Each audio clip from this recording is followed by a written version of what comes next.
Hello, I'm Joe. I'm going to talk to you about postmodernism. Before we talk about POMO, we should delineate how anthropology arrived at that point.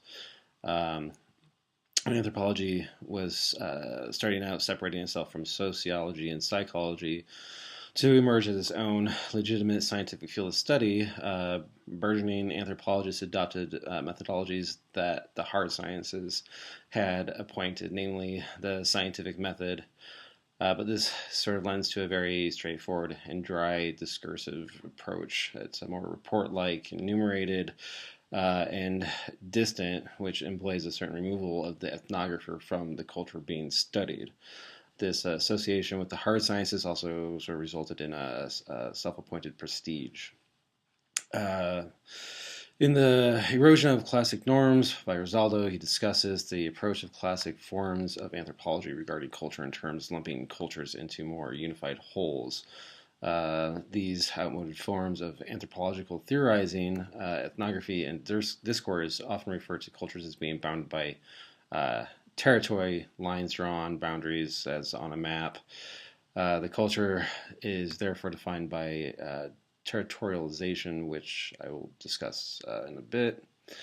In this vein, we look at anthropology as a means to facilitate colonization and how these ethnographic studies conducted by anthropologists from the classic school of thought were attempting to fit cultures and individuals into tiny boxes that were categorically skewed for the sake of like governmental takeover, as we read with Evans Pritchard. Classic anthropologists were trapped ideologically by this anthropology as hard science doctrine, confining theorems into searching for definable, repeatable systems and patterns of behavior within specific cultural paradigms, which of course doesn't work because people, individual agents, which aggregate into cultures, are not robots. People are not mathematical theorems that perform in the exact same manner with and given parameters. So Risaldo, however, does on some level champion the ethnography, offering that despite the rise and fall of certain anthropological theories, the fashion of these come and go. Many ethnographies are steadfast in the information they provide, not only of the culture that they represent, but also as a touchstone for ethnographic fieldwork and the subsequent discourse.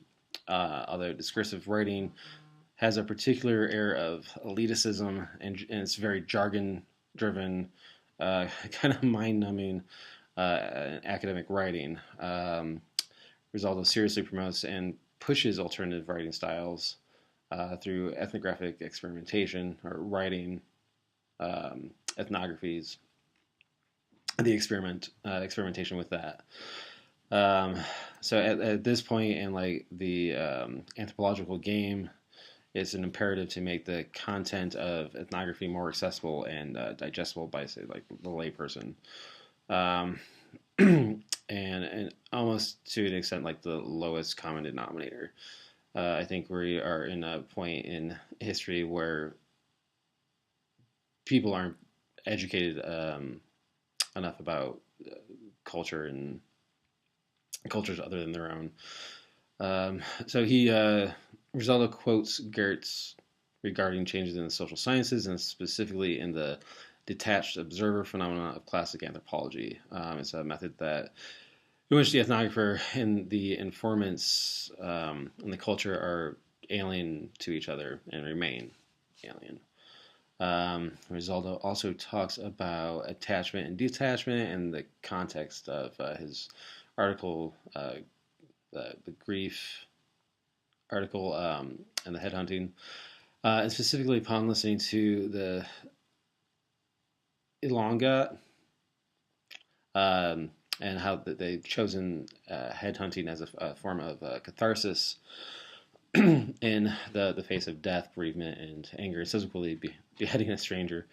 Initially, Rosaldo failed to empathize with headhunting, reasonably so from a Western perspective, but only until his wife's untimely death did he fully grasp what the confusion, anger surrounding the death and loss of a loved one, and how these emotions would drive an individual to potentially kill another person.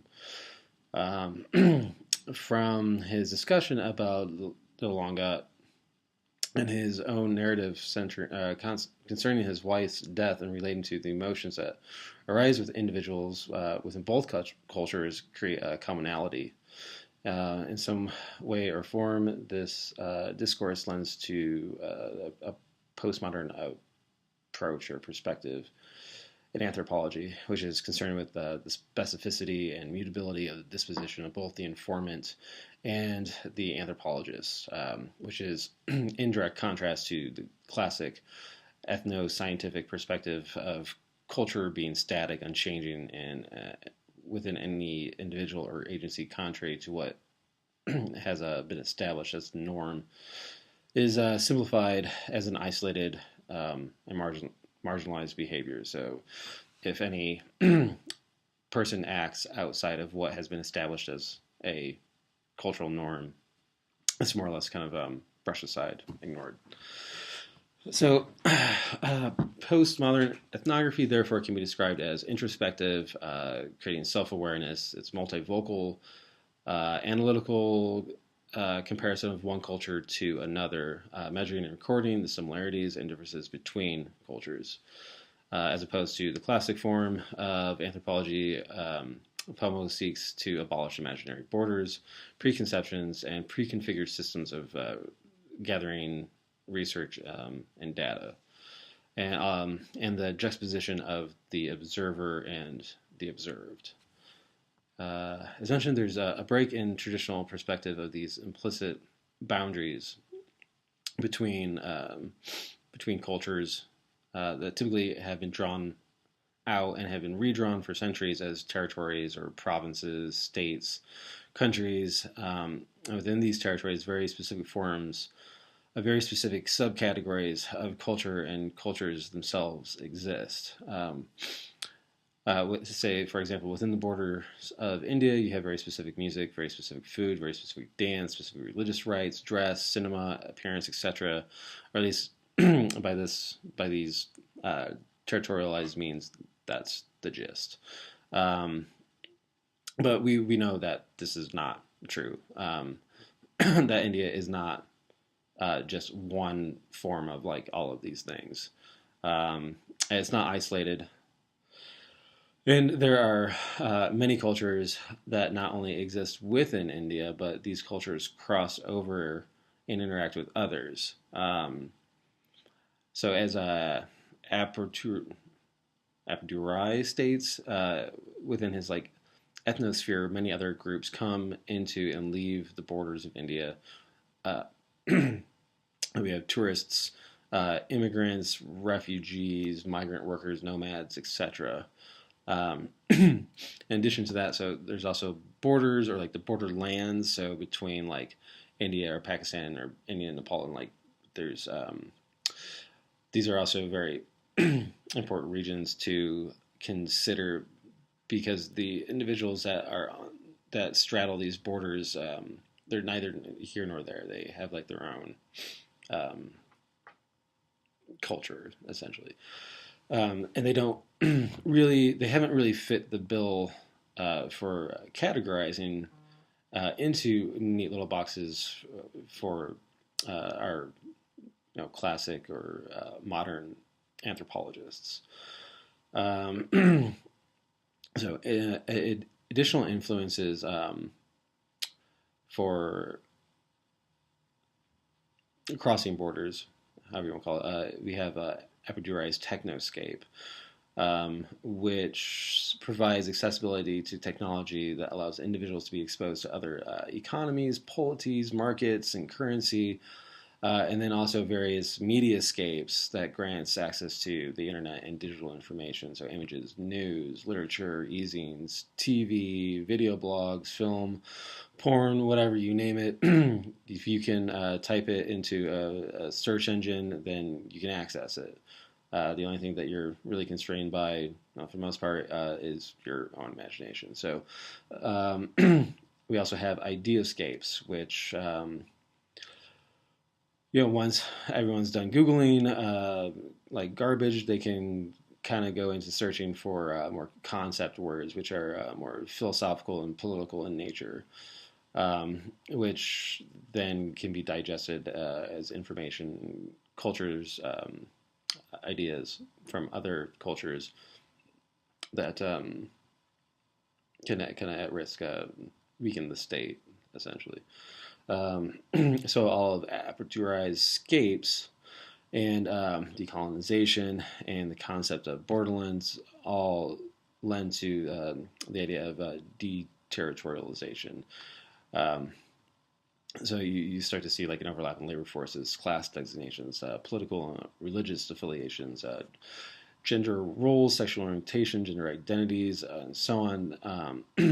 They see, and it sort of lends to this seduction of individuals and sometimes groups, say refugees that are looking perhaps for a place, a location, either like a geographic location or like an imagined space or something that can provide opportunity of a better life or lifestyle, um, or perhaps to escape political or religious or um, sexual persecution.